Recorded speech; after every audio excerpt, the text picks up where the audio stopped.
Governor Whitman, let's begin with you. And can you tell us where you were when Hurricane Superstorm Sandy hit New Jersey and how that affected you? I was home on the farm. My husband has a way of disappearing for major events like this, so he wasn't around. But we had a lot of warning. However, we don't live anywhere near the shore. We are in central western Jersey on a farm. And when it hit, it was really the most interesting thing for me the day before, walking in the woods. There wasn't a sound to be heard, not a bird, nothing. It was dead quiet. And it was eerie. You noticed it right away. But when the storm hit, being as far away from the shore, we still lost over 100 trees. We had to replace about half the barn roof, and we were off the grid for some 12 days. I say it that way because we have a generator, so I was able to provide warm meals and showers for a lot of the neighbors and relatives for quite some time. But it was really impressive when you see what happened as far away as we were. And there were many parts of that inland part, because we are heavily forested, that were off without power and off the grid for 2 weeks or even better. And it was very expensive and a lot of hardship on people, not to mention what happened along the shore. And then, of course, Staten Island in New York is a community that still has a long way to go to come back. It was major. It was major. That's right. Governor Ritter, seems like Colorado's on fire a lot lately. Every time we look in the news, how have the forest fires affected you and your state? Well, they've affected the state a lot more than me personally. We had 2 major fires last year. I had 1 serious fire when I was governor, a couple of tornadoes. But really last year, 2 significant fires, one which was a record breaker in terms of homes lost. And then we turned around this year, in fact this month, and broke that record. 369 homes were lost in this most recent fire. So there are huge implications. You lose the home, certainly, and that's economically devastating to the community. It's personally devastating to the families.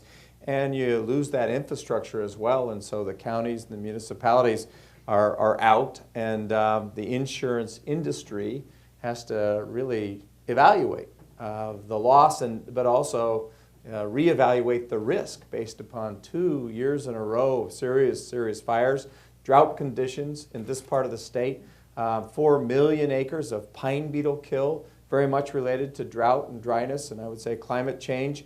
Our aspen, which aren't impacted by the pine beetle, there's probably a 15% kill rate from a fungus there that still has everything to do with climate change and with just being vulnerable because of the dry weather, the drought conditions, the longer seasons for things like the pine beetle now has 2 life cycles in 1 season where it used to have 1. So there's a variety of ways of thinking about this. Actually, none of the areas that have been victimized by these forest fires are serious pine beetle areas. One of the fires got into some pine beetle. It didn't burn faster than the rest, but we've got a lot of pine beetle kill that's a part of this as well. So it's a combination of drought, dry conditions, a longer dry and warm seasons that really are impacting us in a pretty serious way where fires are concerned. And there's been droughts. 2012 was the hottest year on record. There's been floods in some areas. How is this affecting the national political debate or the public awareness, Governor Whitman? Not enough. I mean, that to my mind is what's so frustrating, because you see this happening. The insurance companies called last year annus horribilis because of what they had to put out, and that was before, I mean, after they had to put it out for major hurricane, other major storms. We're seeing the 100-year flood every 2 or 3 years now. And so it is, even for people who want to argue over, is it climate change or do humans have an impact on it, at least they've got to start thinking about, well, something is happening and we've got to start preparing for it, because part of what drives up the cost of the forest fires and of things like the floods and the Superstorm Sandy is the fact that we're building in places where we haven't built before, particularly in states like Colorado in the west, but also along the shore. We're rebuilding in communities. They've been there for a long time. I understand how difficult it is to take on this issue, but we're going to have to look at, should we be rebuilding in some of the places that we're rebuilding? And if so, do we do it in a different way? And that is something we're seeing the towns start to take on. If the local people get it, and that's why the states are the laboratories of democracy, because governors have to deliver. And we see it happening and we have to pay for it, and so the governors tend to step up where the federal government doesn't and say, this is how we're going to address this issue. Well, let's talk about the Jersey Shore. Is rebuilding happening in places that it shouldn't? And if not, then what about a person who loses some property? Do they then get paid by the government for their Right now, the property? governor is looking at buying out a whole bunch of homes in places where he doesn't think redevelopment should take place. And of course, FEMA just came out with their maps. He'd adopted their maps before they were finalized. And what's interesting is the governor adopted the FEMA maps when they were just proposals. FEMA came out with the finalized maps earlier this week, and they took a number of areas out of the flood-prone designation. But people had already started to rebuild based on what the governor had said, so they put them up on stilts. A number of the homeowners who were interviewed saying, did you regret having gone ahead and putting them up on stilts when now you find you didn't need to? And they were all saying, no. No, we get it. Right. We get it that this might happen.